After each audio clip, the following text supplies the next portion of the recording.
ब्रह्मोवाच इति श्रुत्वा वचस्तस्य ब्रह्मा क्रोधसमन्वितः को वा त्वमिति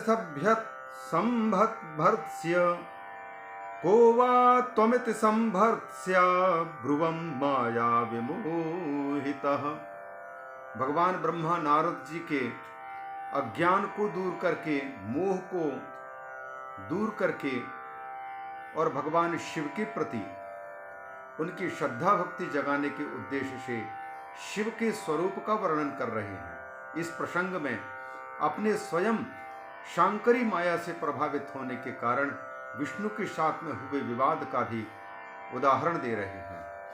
अर्थात विष्णु हो या ब्रह्मा हो, ये सब के सब भगवान शिव की माया से विमोहित हैं। यह प्रतिपादित करके बताना चाहते कि नारद, तुम्हें विशेष चिंता नहीं करनी चाहिए। जो भी व्यक्ति भगवान शिव के आज्ञा में नहीं रहता है उसकी यही स्थिति होती है। यह बताने के लिए कहते हैं ब्रह्मा जी और विष्णु जी दोनों एक दूसरे को वत्स वत्स कहकर के संबोधित कर रहे थे और दोनों को अपमान लग रहा था। क्रोध में दोनों आ गए। विष्णु ने भी भर्त्सना की और इधर में ब्रह्मा भी भर्त्सना कर रहे हैं उनकी। इति श्रुत्वा वचस्तस्य ब्रह्मा क्रोध समन्वितः। मैं स्वयं ब्रह्मा उस समय पर गुस्से में आ गया वत्स, और को वा त्वम इति संभर्त्स्य अब्रुवं माया विमोहिता, और तुम कौन हो, इस प्रकार से उसको डांट फटकार करके स्वयं, क्योंकि मैं माया विमोहित था तो मैंने उनसे कहा किमर्थम भाषसे भूरि बहुवनर्थकरं वचः नेश्वरस्त्वं परम ब्रह्म कश्चित् कर्ता भवेत् तव। मैंने उनसे कहा कि तुम व्यर्थ ही क्यों इस प्रकार से बहुत अनाप शनाप अनर्थक प्रलाप कर रहे हो। नेश्वरस्त्वं परम ब्रह्म, तुम कोई ईश्वर नहीं हो, तुम कोई परम ब्रह्म नहीं हो, तुम्हारा भी कर्ता, तुमको भी जन्म देने वाला कोई ना कोई तो जरूर होगा ही। माया मोहितश्चाहम युद्धम चक्रे सुदारुणम। नारद जी को कहते हैं कि मैं भी तो माया के ही अंदर में था और विष्णु भी माया से मोहित था, इसलिए तो दोनों के ईगो, दोनों का अभिमान टकरा रहा था। माया मोहितश्चाहम युद्धम चक्रे सुदारुणम। हम दोनों में विवाद इतना बढ़ा कि बस मैं तू करते रह गए। हरिणा तेन वै सार्धम शंकरस्य महाप्रभो। भगवान महादेव शंकर के विषय में हरि के साथ में ये विवाद करते करते भयंकर युद्ध करने लग गया। एवं मम हरेश्चासीत संगरो रोमहर्षणः। इस प्रकार विष्णु और मेरे बीच में भयंकर रोमटे खड़े कर देने वाला संग्राम हो गया, युद्ध छिड़ गया। प्रलयार्णव मध्ये तु रजसा बद्ध वैरयोः। वो प्रलयकालीन महासमुद्र था और दोनों का रजोगुण बढ़ा हुआ था, तो रजसा प्रवृद्ध वैर, रजोगुण के कारण दोनों का वैर बढ़ा हुआ था। हम दोनों में बहुत टकराव हो गया। एतस्मिन् अंतरे लिंगम अभवच्चावयोः पुरः। इसी बीच में साक्षी मध्यस्थता निभाने वाले भगवान शिव स्वयं विशाल ज्योतिर्मय लिंग के रूप में दोनों के बीच में प्रकट हो गए। विवाद शमनार्थम ही प्रबोधार्थम तथा वयुः। हम दोनों के विवाद को शांत करने के लिए और हम दोनों को प्रबोध कराने के लिए, ज्ञान कराने के लिए तुम कहाँ फंसे हुए हो, तुम्हारी गलती कहाँ है, कौन विशाल है कौन छोटा है, कौन बड़ा है कौन छोटा है, इसको जान नहीं रहे हो। ज्वालामाल सहस्राढ्यम कालानल शतोपमम। ये ज्योतिर्मय लिंग जो विष्णु और मेरे बीच में प्रकट हुआ था, वो लगता था कि समस्त अनंत कोटि ज्वालाओं का एक पुंज है, और काला नल मानो महाकाल के अनल प्रकट होकर के सैकड़ों सैकड़ों काला नल के समान वो दिखाई दे रहा था, अग्नि के समान दिखाई दे रहा था। क्षय वृद्धि विनिर्मुक्तम आदि मध्यांत वर्जितम। न उनका कभी क्षय हो सकता, न उनकी कभी वृद्धि हो सकती है। क्षय और वृद्धि से रहित लेकिन आदि मध्यांत वर्जितम, उनके ना शुरू का पता ना अंत का पता, तो फिर मध्य का पता कैसे लगेगा। आदि मध्यांत वर्जितम, आदि मध्य और अंत कुछ भी नहीं। अनौपम्यम अनिर्देश्यम अव्यक्तम विश्व संभवम, किस चीज से उपमा दें, किसके तुल्य था वो, ये कह पाना मुश्किल है। अनौपम्यम, उपमा रहित, अनिर्देश्यम, कैसे उसका निर्देश करे कोई, अव्यक्तम, इन इंद्रियों की पकड़ में आए तब तो उसको व्यक्त करें। जब व्यक्त इंद्रियों की पकड़ में व्यक्त करने वाली ये जो इंद्रियां हैं, इन्हीं के ही पकड़ में नहीं आ रहा, तो फिर उसको व्यक्त करें तो करें कैसे। अव्यक्तम विश्व संभवम, और संपूर्ण सृष्टि का विधाता, विश्व के उद्भव स्थान वो, ऐसा लग रहा था वो।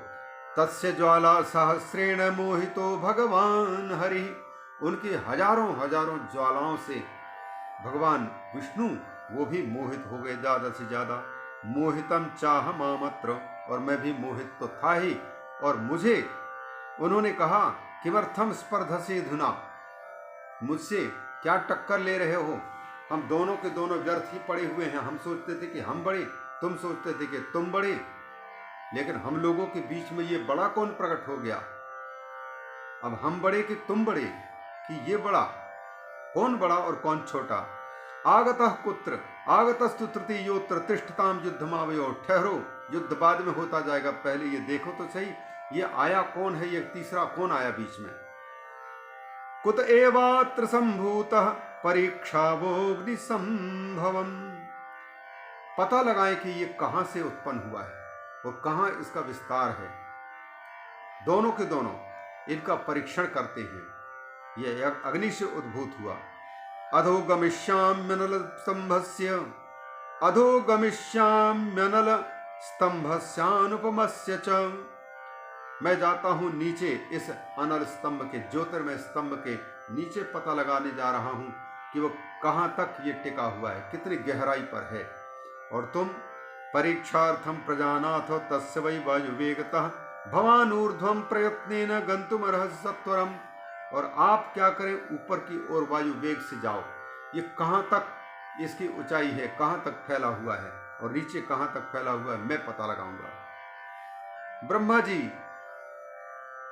ब्रह्मा जी कहते हैं, नारद एवं व्याहृत्य विश्वात्मा स्वरूपमकरोत् तदा वाराहमहमप्याशु हंसत्वं प्राप्तवान मुने। नारद इस प्रकार से कह करके, और विष्णु भगवान स्वरूपम अकरोत, कौन सा स्वरूप, वाराहम, वाराह का रूप धारण किया। जिस वाराह का रूप धारण करके वो इस पृथ्वी का उद्धार किए थे, पाताल लोक में रसातल में चली गई इस पृथ्वी को उद्धृत किया था, इसलिए उन्होंने पुनः वाराह रूप धारण करके इसके थाह का पता लगाने के लिए निकल पड़े। और हंसत्वम प्राप्तवान मुने अहम, और मैंने भी विचार किया कि मैं हंस का रूप धारण करके इतनी ऊंचाई पर उड़ करके देखूंगा कि इसके ओर छोर कहां तक है, छोर का पता लगाऊंगा। तदा प्रभृति माहुर हंस हंसो विराडिति, इसी समय से लोग मुझे हंस हंस और विराट कहने लग गए। हंस हंसेति यो ब्रूयात सहंसोथ भविष्यति। नारद तब समय से जो मुझे लोग हंस कहते हैं, तो मेरा नाम हंस हंस हंस कह करके भी जो पुकारता है, तो वह भी हंस के रूप परम हंस बन जाता है। हंसोथ भविष्यति, हंसः हंसो हमसो हमसो हमसो हमसो हमसो हम, हंसः हंसः कहते कहते और संधि करके हंसो हमसो हमसो हमसो हमसो हम, यह हंस ही हो जाता है। सुश्वेतो जनल प्रख्यो विश्वतः विश्वतः पक्ष संयुतः, मैंने जो रूप धारण किया हंस का वो कैसा था, अनल प्रख्यः, अग्नि के समान प्रकाशमान, विश्वतः पक्ष संयुतः, चारों ओर फैले हुए उसके पंख थे।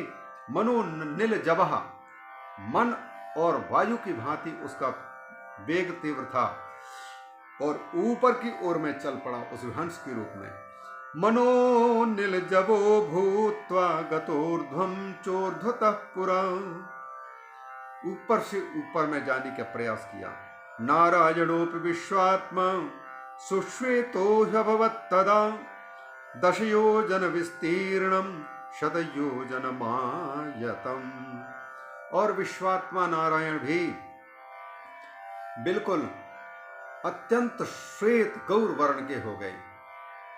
श्वेत वाराह, श्री श्वेत वाराहे वैवस्वते मनवंतरे, ऐसा जो पढ़ते हैं, अत्यंत शुक्ल वर्ण के वाराह रूप धारण करके 10 योजन विस्तार वाला।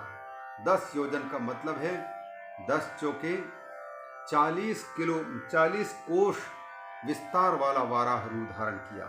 100 योजनम मायतम, और 100 योजन लंबा विस्तृत। मेरु पर्वत वर्ष्माणम गौर तीक्ष्णो गृदंशकम, मेरु पर्वत के समान तो उनका शरीर है, साथ ही साथ गौर तीक्ष्णो गृदंशनम, गौर और तीखे, श्वेत और अत्यंत तीखे दाढ़ हैं उस ये वाराह के। कालादित्य समाभासम, ये साक्षात प्रलय काल में उदित होने वाले सूर्य के भांति दिखाई दे रहे थे। और दीर्घ घोणम महासुनम, लंबा तो उसका थूथन था, थोबड़ा था, और महासुनम भयंकर घुरघुर की आवाज करता था वो। एवं वर्ष सहस्रम च चरण विष्णुरधो गतः तदा प्रभृति लोकेषु श्वेतवाराह संज्ञकः। हजारों वर्ष तक विचरण करते हुए नीचे की ओर विष्णु श्वेत वाराह का रूप धारण करके गए। तब से लोक में विष्णु को श्वेत वाराह नाम से जाना जाने लग गया। लोक में श्वेत वाराह नाम का कल्प तभी से प्रादुर्भाव हुआ, कहते हैं। देवर्षे कल्पो बभूव देवर्षे नराणाम काल संज्ञकः, यह मनुष्यों की काल गणना की अवधि है, अर्थात एक कल्प ब्रह्मा जी के 1000 चतुर्युगी के बराबर होता है। 1000 चतुर्युगी का ब्रह्मा जी का एक कल्प माना जाता है, एक दिन। बभ्राम बहुधा विष्णु प्रभ विष्णुरधोगतः, तो यह श्वेत वाराह कल्प मतलब 1000 चतुर्युगी तक चलने वाला। तो इतने समय पर वो खोज चलती रही, श्वेत वाराह रूप धारण किया, और तभी से वह श्वेत वाराह कल्प की शुरुआत हुई, जो श्वेत वाराह कल्प 1000 चतुर्युगी वाला है, और इतनी ही बड़ी रात्रि होती है। बभ्राम बहुधा विष्णु प्रभ विष्णुरधोगता, नीचे की ओर जाकर के विष्णु कई प्रकार से भटका, बहुत घूमा फिरा नीचे, लेकिन नापश्यत अल्पमप्यस्य मूलम लिंगस्य सुकरः, सुअर रूप धारण किए हुए विष्णु भगवान ने उस ज्योतिर्मय लिंग के मूल तक पहुंचने में बिल्कुल असमर्थता प्राप्त की, असमर्थ हो गए। अल्पम अपि मूलम नापश्यत, जरा भी उसके मूल का जड़ का पता न लगाया। तावत कालम गतश्चोर्ध्वम अहमप्यरिसूदनो, तब तक मैं भी नारद, मैं भी हे अरिसूदन, मैं भी उसी प्रकार से ज्योतिर्लिंग का पता लगाने के लिए, अंत का पता लगाने के लिए वेग से ऊपर की ओर जा रहा था। गतश्चोर्ध्वम अहमप्यरिसूदनो सत्वरम सर्वयत्नेन तस्यांतम ज्ञातुमिच्छया, चाहे जो भी कीमत चुकानी पड़े पर मुझे इसके अंतिम छोर का पता लगाना ही है, यह आग्रह रख करके अंतम ज्ञातुम इच्छया, इसके अंत का पता लगाने के लिए मैं जा रहा था, लेकिन मैं भी पूरी नहीं पहुंच सका, थक गया। श्रांतो न दृष्ट्वा तस्यांतम, थक गया लेकिन उसका अंत देख न पाया। तब अहम कालादधोगतः, मैंने भी सोचा कि क्या कहूँ, कहाँ तक जाता रहूँगा, मैं नीचे उतर आया। तथैव भगवान विष्णु शांत कमललोचनः, भगवान विष्णु भी थक गए थे, इसलिए वो भी नीचे जाते जाते जब थक गए तो फिर वहीं से विश्राम ऊपर की ओर आने लग गए। सर्वदेव निभस्तूर्णम उत्थितः स महावपुः, सर्वदेव सर्वदेवों के तुल्य भगवान विष्णु तुरंत ही वहां से ऊपर उठे उसी वपु से। समागतो मया सार्धम प्रणिपत्य भवम मुहुः, वह भी आए मैं भी आया, और दोनों के दोनों मिलकर के फिर हमने सोचा कि इसके आदि और छोर का पता नहीं लगा, तो भगवान भवम भगवंतम भवम, भगवान शिव को बार बार हम दोनों प्रणाम करने लग गए। माया मोहित शंभो तस्थौ संविघ्न मानस, विष्णु के साथ में अत्यंत संविघ्न मन वाला होकर के, अत्यंत व्याकुल चित्त वाला होकर के हम दोनों बैठ गए वहीं पर। पृष्ठतः पार्श्वतश्चैव शीघ्रतः परमेश्वरं प्रणिपत्य मया सार्धम सस्मार किमिदं तुति। पृष्ठ प्रदेश की ओर से, बगल की ओर से और आगे की ओर से परमेश्वर को मेरे साथ ही प्रणाम करके विष्णु भी क्या करने सोचने लगे कि ये है तो है क्या। प्रणिपत्य मया सार्धम सस्मार किमिदं तिति अनिर्देश्यम च तद्रूपम अनाम कर्म वर्जितम। न इसको कोई निशाना किया जा सकता है, निर्देश किया जा सकता है, न इसका रूप नाम का पता लग रहा है, कर्म भी कुछ नहीं करता दिखाई दे रहा है। अलिंगम लिंगताम प्राप्तम, इसके कोई चिन्ह भी तो नहीं है, लिंग भी नहीं है लिंगता को प्राप्त। लिंगताम प्राप्तम अलिंगम, ये अलिंग होते हुए भी, चिन्ह नहीं होते हुए चिन्ह रूपता को प्राप्त हुआ, ये है क्या। ध्यान मार्गे प्यगोचरम, ध्यान के द्वारा भी जिसको पहचान पाना बड़ा कठिन हो रहा है। स्वस्थम चित्तम तदा कृत्वा नमस्कार परायणौ, हम दोनों ने सोचा कि भैया थोड़ा दिमाग को स्थिर करके सोचें, तो काफी देर तक, बहुत समय तक पहले तो चित्त को अपने में स्थित किया, एकाग्र किया और केवल नारायण को उसको हम नमस्कार ही करते रह गए, केवल प्रणाम ही करते रह गए। नमस्कार परायण बभूवतो उभौ आवाम, हम दोनों वैसे हो गए। हरिरपि ध्रुवम, वैसे ही भगवान विष्णु भी यही करते रहे। जानी वो नहीं ते रूपम, आखिर में हाथ जोड़ करके उस अनल स्तंभ ज्योतिर्मय लिंग के सामने खड़े होकर के हमने उन्हीं से प्रार्थना की कि भगवान आप कौन हैं, हमें समझ में नहीं आ रहा है। हम अपने आप को परम बुद्धिमान, परम समर्थवान समझते रहे, लेकिन आज हमारी सामर्थ्य कुछ काम नहीं आया, हमारी बुद्धि काम नहीं कर रही है। बहुवतु उभौ आवाम अहम हरिरपि च ध्रुवम, अहम हरिरपि ध्रुवम जानी वो नहीं ते रूपम, हम दोनों आपके स्वरूप को नहीं समझ रहे हैं। योसी सोसी महाप्रभु, हे महासमर्थवान, हे महाप्रभु, आप चाहे जो भी हो, पर नमोस्तुते महेशान रूपम दर्शयनौ त्वरम। भगवान हे महेश्वर, हम आपको प्रणाम कर रहे हैं, आप कृपा करके हमें अपना दर्शन दीजिए, अपने स्वरूप के बारे में बताइए, हम समझ नहीं पा रहे हैं। एवं सरच्छतान्यासन नमस्कारम प्रकुर्वतो, इस प्रकार से नमस्कार करते, प्रार्थना करते, सरच्छतानी सैकड़ों वर्ष बीत गए। आवयो मुनिशार्दूल मदमास्थितयोस्तदा, और वो अनल स्तंभ तब तक अपने स्वरूप को प्रकट करने को तैयार नहीं हुए जब तक कि हमारा अभिमान गलित न हो जाए, तब तक कि हमारा मद शांत न हो जाए। मदमस्त हम दोनों की जब तक की विनम्रता नहीं दिख रही तब तक कि प्रकट होने को तैयार नहीं। तो सैकड़ों वर्ष बीत गए। हे मुनि शार्दूल, ये मद की कहानी नारद जी, क्योंकि मद में आकर के भगवान शंकर की, भगवान ब्रह्मा की आज्ञा का उल्लंघन किया, तो इस मद में आकर के ही व्यक्ति किसी के बड़े की आज्ञा का उल्लंघन करता है, उसकी क्या हालत होती है, इसका निदर्शन है यह बड़े देवों में। एवं सरच्छतान्यासन नमस्कारं प्रकुर्वतु आवयोर्मुनिशार्दूलं मदमास्थितयोस्तदा। इति श्री शिव महापुराणे द्वितीयायां रुद्रसंहितायां प्रथमखंडे सृष्टिपाख्याने विष्णु ब्रह्म विवाद वर्णनम नाम सप्तमोऽध्याय। श्री शिवार्पणमस्तु। बोलिए शंकर भगवान की जय।